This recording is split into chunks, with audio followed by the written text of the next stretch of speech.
We're on. Great. Good afternoon. Welcome to the House Environment and Energy Committee. This afternoon, we're going to continue taking testimony on S-258, and our first witness is Rod Coronado. Welcome. Good morning, everybody. Thank you for this wonderful opportunity to speak to this bill, which I believe is very important. Before I begin, I just want to give you a little bit of background information on myself. I'm a 57-year-old man who's lived in Vermont for about 5 years. I'm currently the wildlife programs manager for Sage Mountain Botanical Sanctuary, which is a 600-acre nonprofit reserve that provides adult and youth environmental education since 1987. I have been a lifelong wildlife advocate. In my younger years, I was much more radical and did things that I look very differently upon now. But since living here in Vermont, I've really learned to love and embrace the democratic process and the small government that we live in. I'm an elected official myself. I'm a cemetery commissioner for the town of Orange. I've been for 3 years. I thought that that was a great way for me to get to know my community. It also helps me assist people in a difficult time in their lives when they're burying family members, and it's helped me understand the issues of my rural community. I live in a predominantly Republican area. I was there during the Trump election, and we overwhelmingly voted for Trump. But most of my friends in town are Republicans and hunters and trappers. But I believe that the challenges we face today as Vermonters, as we become a more populated states and our rural areas are changing, is that makes such things like S-258 necessary. I personally ran into, we've had hound hunters coming onto our property before. It's not really a big problem. It's happened. We post our land, and we've had V-Trans come in and trap out beavers that are on our property. And since then, we've been working with V-Trans, and we actually got a permit from them this year to install a flow device. And so this was the first winter that they agreed not to trap beavers in our community. And we really appreciate that we're able to work with our regional director on doing this thing. So that's a big part of what led me to get involved in wildlife issues here in Vermont. I had started a nonprofit 8 to 9 years ago in Wisconsin that focused on investigating conflicts with hound hunters and gray wolves specifically. In Wisconsin, wolves have returned, as they have in many places, only they've returned into a landscape that was really prolific with hound hunting. So the major conflict that exists there is with loose hunting hounds being killed by gray wolves. And in turn, the hunters are opposed to wolves. They started poisoning them. It was just a bad resolution for a really, in my opinion, preventable wildlife conflict. One of the things that I've seen myself investigating hound hunting practices here, I was invited by a member of Shoreham, who you'll hear today, a resident from, and I went into his area and documenting hound hunting practices. And this is something I do with full awareness of the Warden Service. I've let them know that I know that Vermont has a very strict hunter harassment law. That's not what I'm doing. I want to see what people are doing on public lands from public roads, and that's what I do. I'm very respectful about it, have conversations with people. And this winter, over the coyote hunting season that began, this was the first regulated season, there were 39 permits. The department generated a total of $2,000 in revenue for the sales of those permits. And what I documented was, again, the prevalent use of bait piles. We've been told that a lot of hound hunting for coyotes is to resolve conflicts that farmers and other residents have with conflicts. But what I've seen is that hound hunters pile large amounts of remains of other animals to attract these coyotes. And that's what I've learned in my past work is the number one source of wildlife conflicts is the intentional feeding of wildlife, just like birds and bears, the problems we have here every spring. I also, because of my research, I was involved with the legislative process when the new coyote hound hunting rules went before the Legislative Committee on Administrative Rules. A lot of the objections that we had as advocates, that I had personally, were taken up by legislators. They were seen. Number one, the issue being control of hounds. So I was hopeful that with the legislative objections that the department was going to be willing to, or not the department, but the Fish and Wildlife Board would be willing to negotiate and compromise and come to a resolution that could satisfy both the legislators, the board, and the department. The board was completely unwilling to do that. That was just one of the instances that I've seen in my year of attending Fish and Wildlife Board meetings. I always attend meetings to give public comment during the two-minute period, and in my written testimony, which I've submitted, I put in a link of all the comments I've given in the last year. A lot of those relate to coyote hunting with hounds, extirpated wildlife. A big passion of mine as an Indigenous person is looking at the history of Vermont and seeing how we could make it better, how we can return this land to the condition that it was when Indigenous people still roam these mountains of Indakana, as they call it, Vermont. And I think about 500 yards away in the building next door to the Capitol, there is a taxidermied mountain lion. It is the last mountain lion that was killed in Vermont. I can't go into that building and look at that animal because I think about that animal and I think about that's a Vermonter that belongs here. I think about the gray wolf. I think about the Canada lynx. I think about caribou and elk, all native Vermont wildlife that's been extirpated. And so when I heard Commissioner a couple of days ago speak to complaints he might have received about non-game wildlife, I thought about my comments that I've given in Fish and Wildlife Board meetings about those same animals that I just mentioned. And all wildlife in Vermont is not flourishing and abundant as is being claimed. And I think that if the board and the department is truly spending half of their budget on non-game animals, that is not the subject of discussion that I've witnessed in the board meetings that I've observed. In the year that I've been attending board meetings, I've been waiting for an opportunity to have a conversation with my representative from Orange County.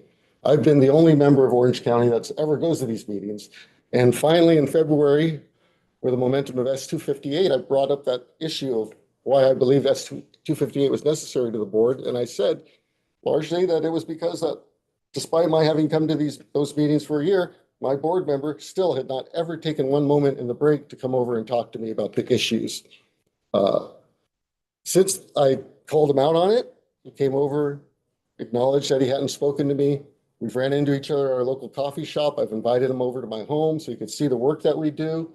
Hopefully get past whatever image he has of me to see actually what I'm doing here in Vermont. And that what I believe in, I believe aligns completely with the board's mission, the department's mission to manage, protect, and conserve all of Vermont's wildlife for all Vermonters, not just those that are involved in consumptive practices. Getting onto that, I also want to say that there is a hyper focus on game species by the Fish and Wildlife Board because most of them are there as self-identified hunters and trappers, which is, there's nothing wrong with hunters and trappers being on the Fish and Wildlife Board. They deserve to be on that board. I believe a lot of other voices deserve to be on that board too. And that's why I support 258. How I've seen the dynamic work of a 13 out of 14 board member board that is composed of self-identified trappers and hunters is very much a defensive strategy to protect hunting opportunities. I understand that. But I've also seen legitimate concerns for species in Vermont, iconic species like the moose. The last board meeting, it was the second meeting on approval of the moose hunting season in Vermont. And we received a packet, everybody there received a packet that included all the public comments that had been written about the moose hunt. And there were 20 of the 28 letters were opposed to the moose hunt.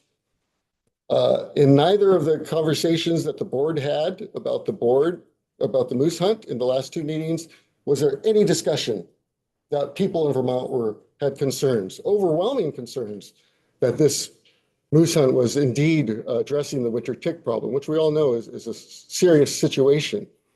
They also spoke that the hunt was meant to target most vulnerable moose, the calves, the cows, yet they issue either sex permits, and of those either sex permits, half of them were used to fill tags to kill bulls, trophy-sized bulls. That's what a lot of moose hunters want to kill. Nobody wants to really shoot a calf or a cow, yet that's the whole purpose of the management of the moose hunt. So that is another issue. I have very much concerns with how the board has catered predominantly to the interests of consumptive users over not only non-consumptive users, but sometimes even the species. One more example I want to state that I've learned from recent board meetings, would have been the February meeting, was that Vermont's mallard population, eastern mallards, we have eastern mallard populations in the Atlantic Flyway, and it is down 38% since 1998. Those numbers have been steadily declining, and none of the biologists at Fish and Wildlife or even at U.S. Fish and Wildlife Service federally have identified what the source of that decline is. There's some suspicion about hybridization, habitat destruction and fragmentation, but still none of that population decline has been identified as what the source of it is. Yet this year, the board returned to a liberal bag limit of 4 mallards per year. It had been a reduced bag limit of 2 per year, but they pushed it up again this year because there was a slight uptick in the breeding population. Now, after the board meeting, I approached the waterfowl biologist and I said, okay, I understand that there was a slight uptick in the population and that's why you decided to return to a more liberal bag limit, because there is an option. The board was presented with an option from the department that they could have chosen a conservative bag limit on the mallards. And this is what I read to the biologist and asked. This is from the Atlantic Flyway Council, a collaboration of state and federal authorities that manage the waterfowl Atlantic Flyway. And they said, since harvest restrictions went into place in 2019, mallard numbers have rebounded slightly, mostly driven by increases in eastern Canada. Although the increase is encouraging, the northeastern U.S. population continues a stable to slightly decreasing trend. So what I asked both John Austin, the director of wildlife, and Andrew Boughton, I think his last name is, the waterfowl biologist, is like, how low does the population need to get before the board will consider a more conservative bag limit? He didn't know. The board voted unanimously to approve the liberal bag limit. So those are two examples that I feel illustrate that the current board, which is government appointed, and I will say that S-258 is not necessary. In my time, I would have loved to seen the governor appoint a more diverse members to the board. When they were in the process of rulemaking and taking the rules for the proposed improvements to trapping regulations to ALCAR last fall, the governor appointed 2 trappers to the Fish and Wildlife Board, and those trappers have been vocally supportive of not restricting trapping. Those trappers were largely some of the voices behind the board that objected to ALCAR's suggestion that trapping restrictions should apply to all trapping, not just trapping on land. I don't know if you know, but trapping in Vermont mostly is done in the water. So when the new rules were meant to alleviate conflicts with people and pets by placing traps 50 feet off of trails and roads, that does not apply to the majority of trapping in Vermont. Mr. Coronado, I just have to interrupt, and actually for everyone in the room who's going to testify, we only have about 15 minutes each today, or, they'll.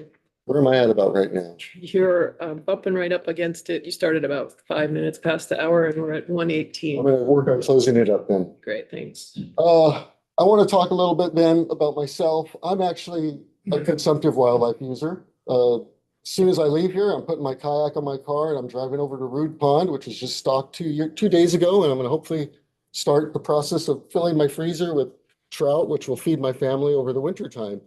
I love ending winter by getting out on the water and spending time fishing. I've also occasionally hunt. I'm a muzzleloader hunter and an archer in Vermont, but I just don't really get anything, so I don't do that as much as I do fishing. But I've always thought that those experiences that I had, I've grown up as a fisherman and a hunter. I've hoped that those experiences would make it easier for my opinions and even my critiques to be accepted by the Fish and Wildlife Board, because I don't self-identify as a vegan or as an anti-hunter or trapper or as an animal rights activist. I have friends that are hunters and trappers. So I've hoped that the board would be able to see past my past, my opinions, my worldviews, my beliefs, which are different from other Vermonters, and recognize that I do share a common interest to preserve all of Vermont's wildlife for the sake of future generations. I think that's probably a good place to end. Thank you, folks. Thank you, Dumem. And I'm always available to talk about these issues to anybody. Hopefully you will read my notes and find me anywhere, contact me via email. Thank you. Great. I just want to see, does anyone have questions? All right, Thanks, thanks for everybody. your testimony. Next, we have Chris Bradley. Greetings, committee. My name is Chris Bradley. I'm the president and executive director of the Vermont Federation of Sportsmen's Clubs. We were established in Vermont in 1875, and I have the honor of representing 45 member clubs across the state of Vermont with approximately 15,000 members. If you're not aware, the Federation formed specifically to address the fact that white-tailed deer had been hunted to the point of extinction in Vermont, and we addressed that problem with a successful reintroduction program. Prior to 1960, the legislature handled the management of fish and wildlife, and as a result of not applying science, restrictions were placed on the hunting and release deer. That resulted in the deer population reaching a point where it outstripped the ability of the environment to support their numbers, which resulted in innumerable deer dying from starvation. As a result of that debacle, 10 VSA 4041 was crafted with the assistance and support of the Federation, and that created the Fish and Wildlife Board and the Fish and Wildlife Department to properly manage the game species of Vermont. Per 10 VSA 4041, the Fish and Wildlife Department uses their expertise in science, animal biology, and the environment to make suggested recommendations to existing fish and wildlife rules and regulations when they feel changes may be warranted. Additionally, the board accepts petitions for changes from Vermont citizens. These suggestions are then reviewed in depth with the department's exceptionally knowledgeable and skilled wildlife professionals. The Fish and Wildlife Board considers proposed changes, and if they pass muster, public hearings are held on proposed changes. The board then votes, which may result then in changes to the rules and regulations that govern the management of Vermont's game species. To explicitly state their mission, the Fish and Wildlife Board is responsible for ensuring that all game species are effectively managed, and it is usually a very rare occurrence where the board actually deviates from the recommendations of the department. Yesterday, you heard that by statute, the board is also responsible for, quote, other necessary or desirable species that are ecologically related to the regulated species. But what you didn't hear was that there were any issues concerning those other species. Yesterday, you also heard that our ecosystems are facing unprecedented threats such as climate change, habitat loss, habitat fragmentation, disease, invasive species, and by the way, coyotes are an invasive species, and a host of other factors. The experts and biologists at Fish and Wildlife are well aware of all these issues and take them into account because that is part and parcel of their work. So how is the board doing? As they are primarily responsible for Vermont's game species, it is our opinion that the best gauge of their relative success is by examining the status of Vermont's game species. By virtually all accounts, every game species in Vermont is abundant and flourishing. Please note that I am not claiming that all Vermont species are abundant and flourishing. I am claiming and stating that all game species are abundant and flourishing. That simple fact that all game species are abundant and flourishing is proof positive that what this legislature put into place 60 years ago with the board and the department is not just working, it is working exceptionally well. When we have a situation where all game species are abundant and flourishing, it should be clear that this outcome is a direct benefit for all Vermonters, no matter whether individual Vermonters are hunters or trappers or fisher people, participate in these activities and instead just birdwatch, photograph, hike, or otherwise record wildlife for their own personal enjoyment. So what is the problem? With the noted exception of the unwavering quest to ban trapping or ban hunting with the aid of dogs by some groups, the Federation is not aware of any repeated and pointed criticisms regarding the rules that are promulgated by the board after conferring with the department. Which leads us to why this bill even exists. This bill exists because, despite repeated attempts to ban trapping or hunting with dogs, the Fish and Wildlife Department and the Fish and Wildlife Board do not believe, based on their direct field experience, data collection, research, expertise, and science, that either ban is in the best interests of managing our game species. And these are the two groups that have been more than delivered on the trust we have placed on them. These anti-trapping and anti-hounding voices have been heard. Their desire to ban this or that has been listened to. But in the end, neither the board nor the department would accept such bans as being in the best interests of managing Vermont's game species. Back in 22, S21 was proposed to ban trapping, and S281 was proposed to ban the hunting of coyotes with hounds. After a great deal of testimony, the Senate Natural Resources and Energy Committee voted 5-0-0 to amend S201 into a bill that instructed Fish and Wildlife Department and board to develop rules and regulations which would adopt best management practices for trapping, with Vermont being the first state in the nation to have that ability. Likewise, S281 was amended to become a bill that instructed Fish and Wildlife Department board to create rules and regulations that would govern the hunting of coyotes with the aid of dogs, an activity that was previously completely unregulated. Both bills then passed the Senate. They passed this committee. They then passed the House, with the governor signing them into law as Acts 159 and 165. The process of developing the rules and regulations was intense. I had the privilege of serving on both working groups, as did Chair Sheldon. Other than not accepting outright bans, concessions were made, and everyone knew going in that no one would get all that they wanted. Using the marching orders provided by the legislature, what was eventually implemented was based on what the legislature directed. The department made recommendations, the board considered those suggestions, they then promulgated rules that it thought best. At this point, LCAR stepped in with several concerns, one of which, as you heard yesterday, had to do with whether or not trapping is a form of hunting. To some, this was important, as Section 67 of our Constitution does not specifically mention trapping, whereas it does reference hunting and fishing. According to the Association of Fish and Wildlife Agencies, in their document entitled Regulated Trapping in the North American Model of Wildlife Conservation, which we are following in BMP practices, quote, trapping is simply a form of hunting, and every citizen in good standing has the freedom to participate in the harvest of wildlife.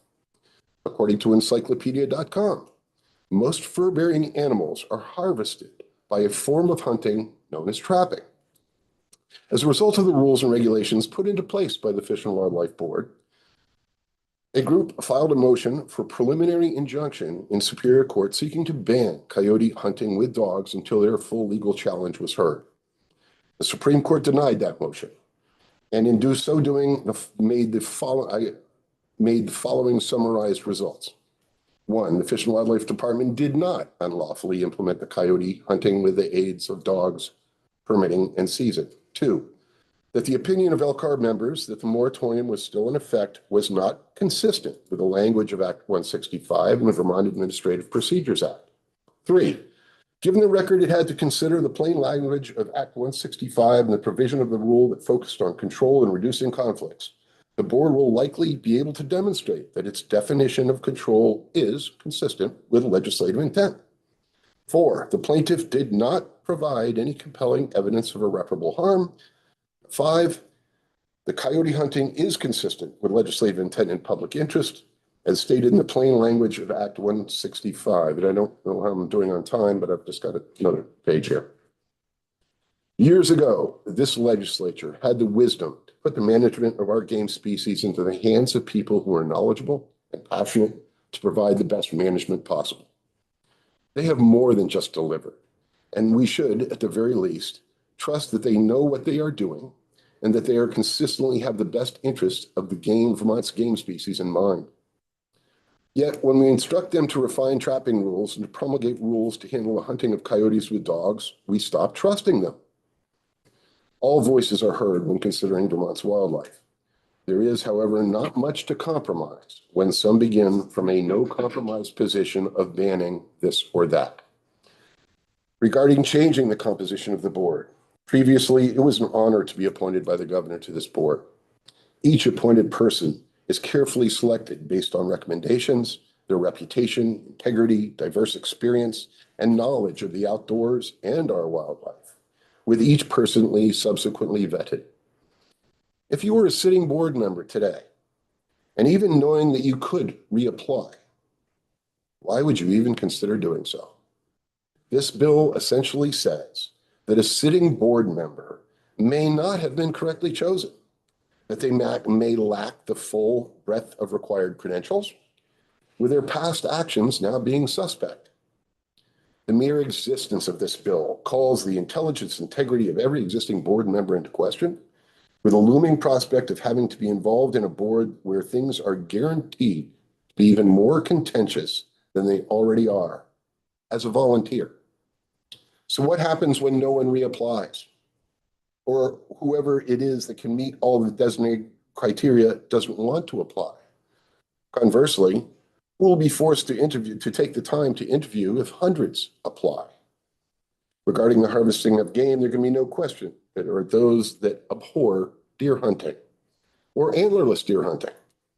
These good folks might just dislike the thought of killing a deer, or perhaps may dislike hunting deer with black powder or a bow as primitive and therefore cruel and unusual and inhumane. This would be a diverse opinion, but how many such voices should the board have? There are those that think fishing is cruel because it involves baiting. This is another diverse view. How many such voices should we have on the board? By including such divergent voices, especially when there is no reason to do so, based on the vibrancy of all of Vermont's game species, are we not just inviting deadlocks, controversy, and even more lawsuits when a minority does not get their way against some long-standing accepted activity that our fish and wildlife specialists see value in? As has been stated, the version of S258 in front of us is drastically different from where it started. The truth is that this version was in fact quickly developed over a weekend, after it was understood that the version that was initially voted out of the Senate Committee on Natural Resources and Energy would not pass the Senate floor. This version, which never received any testimony, was not seen by the committee until 1/2 hour before they voted it through, and it was substantially changed. The Fish and Wildlife Department does not want this bill. The Fish and Wildlife Board does not want this bill. The Federation does not want this bill. One further thought. I would encourage everyone who has questions regarding trapping to invest the time to watch the movie created by the Vermont Trappers Association called Trappers, Stewards of the Wild. It is our belief that after watching that movie, trapping will be seen in a positive light, not only because trapping is one of the most effective ways of managing certain species, but also to allow for a better understanding of the inner strength of the minority of Vermonters who pursue trapping. You will be moved. Thank you very much. I hope I came within on my time limit. Right on time and have a couple minutes for questions. Please feel free. Representative Tory. Thank you. I had a question, as you mentioned, your concern with being able to recruit board members. Is that partly why the bill includes that extension in the length of time that you can serve? To additional 6 years, Yeah. 12 years. I can't speak to the rationale. You don't know what the story was with that? I really don't. And I have to say, I object to that basic concept. I also have to say, we've got years of experience on that board right now. A lot of institutional knowledge that we're going to lose because that entire board gets fired as a result of this bill. I guess I want to understand, it's not my understanding that moose are currently thriving. You said a few times that you thought that all So game we're looking at species were. because of ticks to reduce the moose population because of tick infestation. I've heard that's out there, but I don't think they're thriving. You said all game species were thriving, so I don't. We may have an exception for moose. And Is there then also, another species that I may have missed? I don't know. I just thought. Okay, thank you. But I also want to follow up on the process for people to be appointed now and this idea that we're firing them all. I mean, I guess I think that having criteria for serving on a board seems like a good idea. And that having that be a public, open, vetted process is also a good idea. And can you just speak to that? It sounds like. I guess I'm not opposed to that. I'm guessing what is wrong with your process that's working today and demonstratively, except for moose? Well, I think having the board, I don't think we're firing the board, but to have it be, can you speak to how the process works today? I think we've heard testimony that it's not open and that it's As far as not always approaching the board, it's done in writing. petitions are submitted to the board if that's. No, I'm talking about how people get onto the board. Today, it is my understanding that the recommendations are made. I, as president, have made a recommendation. In fact, I've made a recommendation for a trapper. I've made several recommendations to the governor, only one of which has been accepted. The governor reviews that. I'm not sure exactly at administrative level how deep investigation goes, but the governor ends up appointing 2 to 3 per year because there's a 6-year cycle on these things. And I believe that they have to be vetted by the Senate, if I'm not mistaken. I don't think so. I don't think in either today or in the proposed bill. Not today, no, not in the proposed bill, no. But yes, so every 2 to 3 years, somebody falls off the schedule, and there has to be 2 or 3 further appointments. Representative Smith. Thank you. You were asking about if moose are getting more plentiful. I have spoken with people that are close to some of the state biologists. And in the Northeast Kingdom, I know 12 or 15 years ago, the moose were very, very populous. Mhm. And when they were releasing 1,200, 1,300 permits, we thinned the herd quite a bit.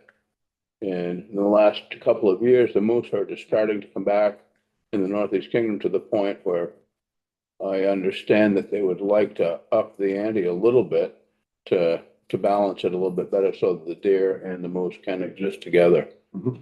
So that's what I've understood about that Clarification. through a state biologist. Mhm. So here we are flourishing. Well, they're certainly on the upswing, which is Yeah. very good. Thank you, sir. Thank you for the clarification. Thank you for your testimony. Awesome. Thank you very much for your time. Very much appreciate it. Is Joanne Bourbeau here? I don't think she's. Joined by Zoom? Yes. Okay. Yes, thank you. Good afternoon, Chair Sheldon and members of the committee. My name is Joanne Bourbeau. I'm the Northeastern Regional Director for the Humane Society of the United States. I've lived and worked here in Vermont since 1995. I live in Whitingham. And on behalf of the HSUS, I'm here to testify in support of S-258 on behalf of the HSUS and our 6,000 members and supporters in the state. I echo the frustrations that you've heard from other Vermonters about having no voice at the table when it comes to wildlife management decisions. I represented the Humane Society as a member of the working groups to draft rules on both trapping and on the hounding of coyote. As the commissioner said during his testimony to the Senate Natural Resources and Energy Committee on this bill, hearing every voice doesn't mean we do everything they say. I can attest to the fact that they did absolutely nothing that we said during the working group discussions, ignoring every recommendation that we made in their final rule, simply incorporating the trappers and hounders' own ineffectual self-imposed modifications. We still don't believe the final rule meets the legislative intent of Acts 159 or 165, and that it does little to nothing to improve animal welfare for trapped animals or coyotes being pursued by hounds. That's why we're here before you supporting S-258 after months of trying unsuccessfully to find compromise.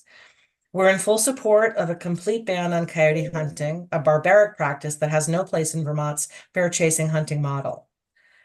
Just some points on Act 165 that we discussed during our working group discussions. The legislature required that hounds be under control of the coyote hunter. The GPS and shock collars recommended by Vermont Fish and Wildlife do not control the hounds. It's impossible to control up to 4 dogs who could potentially be running in different directions without physical or visual contact. Since most hounders currently use GPS technology and shock collars, we fail to see how this recommendation will decrease potential conflicts with landowners. It just keeps Vermont at the status quo. Act 165 directed the rule to address the humane taking of coyotes. Hounding is considered unsporting even among many hunters because it gives unfair advantage to the hunter. Pursuing one coyote with 4 large, powerful dogs is nothing close to fair chase or humane. It's simply a form of legalized dogfighting, which is a felony here in Vermont. Act 165 asks the department to consider prohibiting baiting. Baiting draws animals next to roads and residential areas and offers hunters even more of an unfair advantage. Members of the Coyote Hounding Working Group agreed to prohibit the baiting of coyotes for training purposes, but the department ultimately removed that provision from their final proposal with no explanation. Currently, although the board is responsible for setting policy on wildlife management, there's no requirement for members to have even a fundamental knowledge in areas such as wildlife biology, biodiversity, ecosystems, and conservation science. This bill would change that with a training mandate that would put all members on an equal footing and knowledge base. Historically, members of the board who are hunters or trappers have been responsible for creating policy that govern their own activities and have lacked diversity in multiple areas, failing to adequately represent the wide range of interests and values held by Vermont residents. It's only right that non-consumptive users whose numbers continue to grow get a seat at the table as well. In 2023, less than 10% of Vermont residents held a paid hunting license, and despite the overall population increasing, the number of paid license holders has decreased by an astonishing 55% in the last 50 years. Yet every current member of the board either hunts, fishes, and/or traps. The wildlife of Vermont is held in the public trust to be managed for the benefit of all residents, not just the small percentage who seek to kill them. We respectfully urge you to pass S258 to align the membership of our Fish and Wildlife Board more accurately with Vermont's residents and values, and to spare coyotes the cruelty associated with hounding and baiting. Thank you. Thank you. Members have questions? Representative Bongartz. Hi, thanks for coming in. You just mentioned that the baiting recommendation you said was kind of ignored, if you will, or changed by the department. Was it actually the department or the board? That's a good question. I am not sure. We were talking about baiting for training purposes specifically. And it was, one of the many meetings that we had. So I'm not sure whether that was something that was proposed by the board or whether the department made the change afterward. But I'm pretty sure it was the department, but I'd have to check on that. Representative Smith. Thank you. You've just spoken about hounding with hunting coyotes. Would you compare hounding to rabbit hunting with beagles? Could you explain what you think the difference might be? I learned a lot about hounding. I learned a lot about trapping animals during my my time with the working group. I have to admit, I don't know enough about rabbit hunting to be able to compare the two. But I have seen the videos of Vermont hunters cornering coyote with dogs. I've seen, some of the videos that have been produced by Protect Our Wildlife that clearly show these animals being terrorized. So, I think it was when we, especially on this issue, our recommendation was one dog on a leash. And I know that's not realistic, that there's just no way, in our opinion, to make this practice humane. So you're talking about coyote hunting Yes. with one dog on a leash? Hounding. Yes. I mean, that to us is what would make it fair chase. But we know that would effectually stop the practice. And really that's stopping the practice is the only way to make it to make it humane, unfortunately. So would you compare this to rabbit hunting with beagles? Like I said, I don't know enough about how hunters hunt with rabbits to be able to compare the two. I'm not familiar with that. All right, thank you very much. Do members have further questions? Representative Morris. Thank you, Madam Chair. Joanne, you mentioned the working group had 28 recommendations to the boards and none of them were accepted. I think you mentioned a couple, ban trapping, ban baiting, one dog on a leash. Where can I find the other 25? I don't believe I said 28. I didn't provide a number for that. I might have mentioned S258. Maybe that's what you heard. I can provide you with our response to the rule when it first came out. We drafted a response and bulleted each of our recommendations, and I'm happy to share that with the committee. Thank you. Thank you for your testimony. Thank you. We have another Zoom witness. Brenna Galdenzi. Hi, good afternoon. Can you hear me okay? Ken. Great, thank you. Thank you, Chair Sheldon and members of the House Environment and Energy Committee for the opportunity to testify today in support of Wildlife Conservation Bill S258. I am Brenna Galdenzi, President and co-founder of Protect Our Wildlife, here representing over 3,500 Vermont supporters, as well as over 33,000 social media followers from every corner of the state, including hunters, farmers, vegans, anglers, and everyone in between. I would like to address something that Chris Bradley had mentioned. The Supreme Court did not even hear our lawsuit. It was the district court judge who did not support our request for a preliminary injunction on coyote hounding, and the judge made that ruling without the full record before him. So the lawsuit has not even been heard yet, and Chris Bradley is well aware of this, and so it's unfortunate that the disinformation continues. So I just appreciate the opportunity to clarify that. And before I start my presentation, something else that I've heard is that claims of this being rural versus non-rural Vermonters. And it seems to me that only further divides Vermonters. I can say that Protect Our Wildlife has an equal number rural supporters as we do non-rural supporters, and they support S258. You know, these matters relating to democracy, diversity, landowner rights, public safety, and other issues are important to a very broad spectrum of Vermonters from all political parties. So my presentation is just under 10 minutes. It does not contain any overly graphic imagery, as I do understand that is difficult to view. But I do believe that that makes the case for prohibiting coyote hounding even stronger. So if I could share my screen, am I able to do that, Will? Yes. Thank you.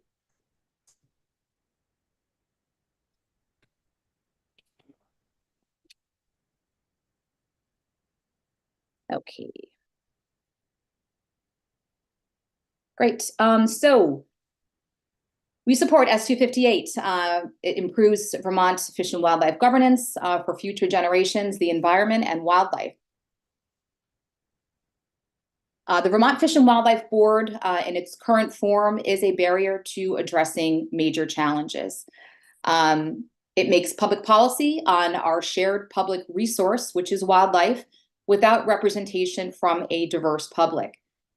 And why should only 14 people who are not elected and do not represent the majority of Vermonters hold the ultimate power to pass regulations that impact all of us?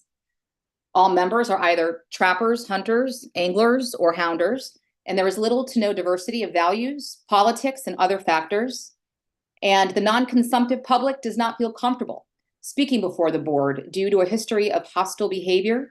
And we have provided exhibits for all of our testimony and claims, and that's available to you all.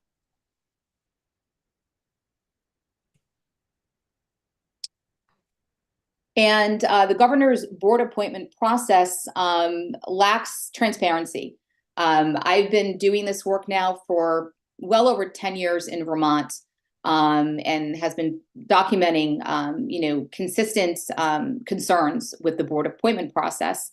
And on at least 2 occasions that we know of, board members were appointed without even submitting an application, a written statement of interest, a resume, even though there were a number of qualified individuals who had formally applied. They submitted, resumes, CVs, and didn't even receive a courtesy of a reply. We submitted an ethics complaint to the governor back in 2021, and we never received a response to that. S258 invites diverse voices to the table to share concerns, ideas to the Vermont Fish and Wildlife Department staff. And I thought this quote here is really kind of emblematic of why we feel S258 is so important. And there were some claims that, the impetus for S258 had to do with the LCAR process, but efforts to diversify and reform fish and wildlife governance has occurred for years, all the way back, I think, to 2018. Chair David Dean, when he chaired House Natural Resources, had a bill H336 that sought to reform the Fish and Wildlife Board. In this survey that was done in 2019 by UVM Center for Rural Studies, 67.7% of Vermonters polled would prefer professional staff from the Department of Fish and Wildlife to have the final rulemaking regulatory authority over an all-volunteer Fish and Wildlife Board. And you all have access to this survey. And so everyone is paying into conservation, yet only license holders have power in decision-making in the current model. As revenue from licenses decrease, revenue from federal and general funds increase. So we'll see here back in 1990, about 64% of the department's revenues came from licenses. That's all the way down to about 26% right now. Federal revenues, not so much a drastic change, 27% in 1990, 33% in 2021. And it's important to note that it's not just license holders that fund the federal revenues. The Pittman-Robertson Act, that's an excise tax on guns and ammunition. And there was a study done that shows that most of that funding actually comes from recreational shooters, not necessarily hunters. So someone like myself who owns a firearm and purchases ammunition, I'm actually paying into the Pittman-Robertson. And also the general, state, and other. This is really the most drastic and is really kind of an outlier nationally. About 25% of the department's revenue comes from the general fund that we all pay into, including tourists, via the meals and rooms taxes. That 41% is also contains funding from other sources unrelated to hunting, fishing, and trapping. So I just think looking at this graph here, seeing the amount of revenues that are coming from largely the non-hunting, fishing, trapping public, really shows that we all do pay into conservation. And we really all do deserve a say. And licenses have diminished over time. This is just a benchmark here. This doesn't show everything, but it is emblematic of the decline in license sales. So we'll see in 1985, 47,068 licenses, down to 17,431. These are resident hunting only. So I look at it this way. I mean, whether we like it or not, Vermont is changing. The way that people value wildlife, the way that people recreate with wildlife is changing. So it's important that, how we manage and govern this shared public resource should also change to make sure that the Vermont of 2024 is properly reflected. Coyote hounding. It is a recreational activity where large, powerful hounds hunt coyotes while hunters attempt to track the dogs on GPS from their vehicles. There is no control of hounds that are running a mile or more away from the hounder by merely wearing a GPS or shock collar or shock collar. Protect Our Wildlife during the working groups for Act 165, our recommendation was that the hounder had to be within verbal and visual command of the hounds. Our recommendation was not that the hounds had to be leashed. And that was one of the recommendations that we gave to the board and the department. And they've decided that wearing GPS and shock collars, even if the hounds are running miles away, are under control. And we would say that that is not having your dogs under control. And all of these photos were obtained from Vermont hunters who posted these on a public forum. Coyote hounding also presents a violation to landowner rights. No matter where you are in the political spectrum, Vermonters like to be able to decide what gets to happen on their property. And coyote hounding, again, with these hounds running at large, it is a very clear violation to landowner rights. This coyote here had been terrorized for miles through Vermont, through the woods by these hounds until the animal here bayed up against a private residence where the hound hunter showed up and shot the animal. There's also video footage available of this if anyone is interested. It also creates conflicts with private property rights. This is just one of many comments that we see on Front Porch Forum or social media. This person here, their dogs blew through their invisible fencing when a pack of hounds in pursuit of coyotes trespassed onto their property. So as landowners, we really have no rights against these activities, even if our land is posted. Hounds running at large are also a public safety concern. I urge the committee members to consider listening to Lori DeMuth's testimony provided before the Senate. She was running on a Class 4 road. I'm sorry, she was on her bike on a Class 4 road in Fairleigh with her dog running along beside her when a pack of hounds that were in pursuit of coyotes put their sights on her dog and proceeded to maul her dog, I want to say for 20 minutes until the hounder finally showed up. And that is something that none of us should ever have to worry about happening. And it's a legal activity. And Exhibit 8 includes the warden report with details on this particular incident. And we have, hounds that are running uncontrolled into roads, causing issues with motorists. Again, this is just one of a sampling of comments that we see, with a dead hound in the middle of the road with a GPS collar on it.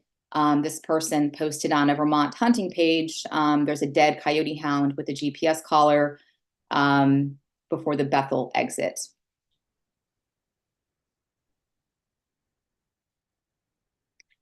And really, coyote hounding, coyote hunting, it is not rooted in sound biological science. The Vermont Fish and Wildlife Department on their own website states that hunting coyotes with or without hounds does little to nothing to manage the coyote population.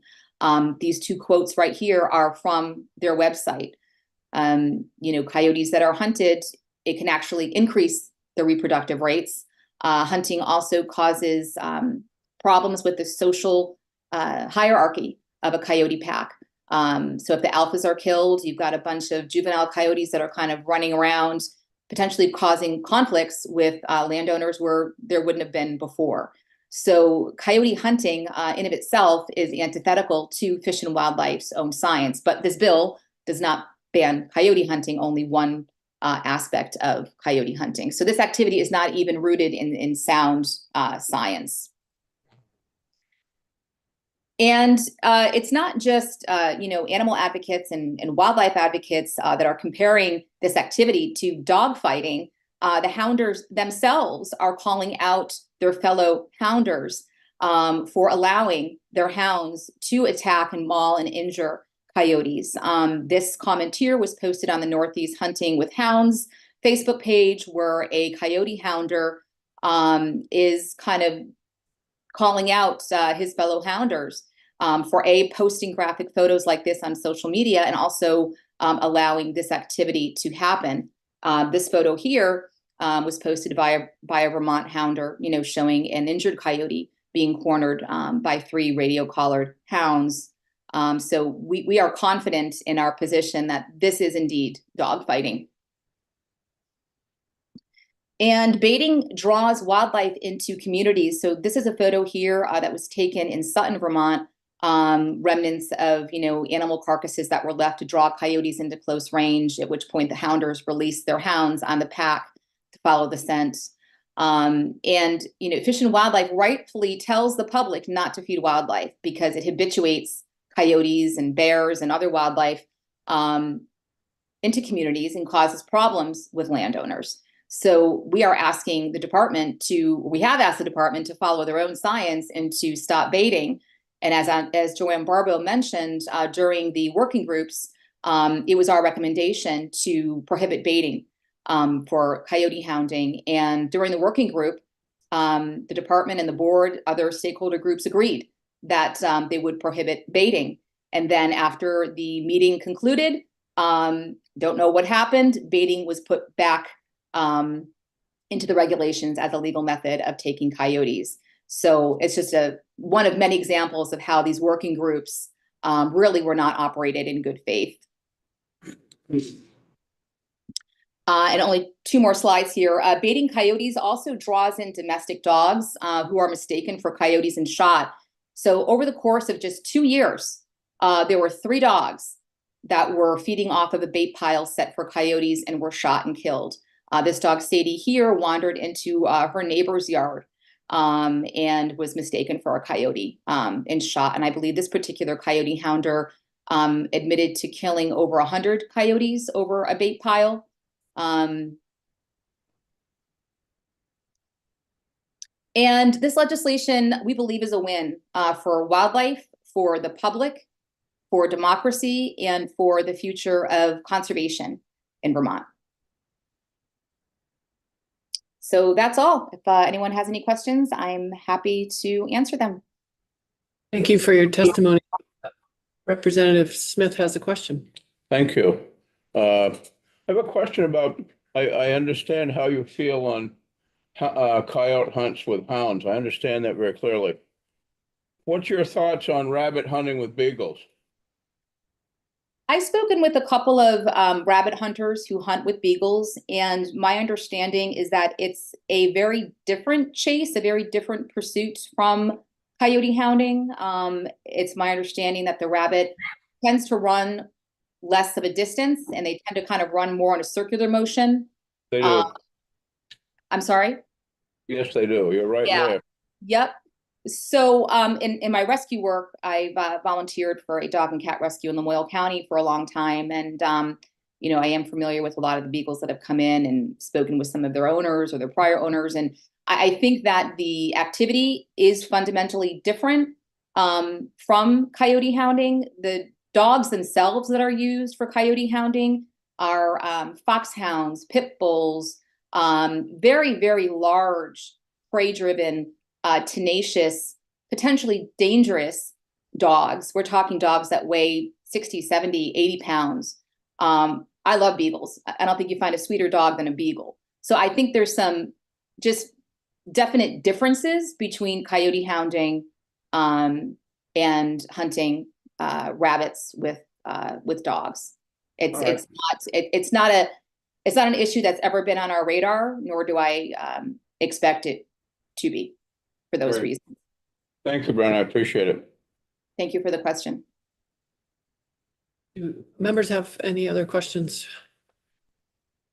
Thank you for your testimony. I appreciate it. We're going to take a 5-minute break. Right. And it's Friday afternoon, so let's keep it at 5 minutes.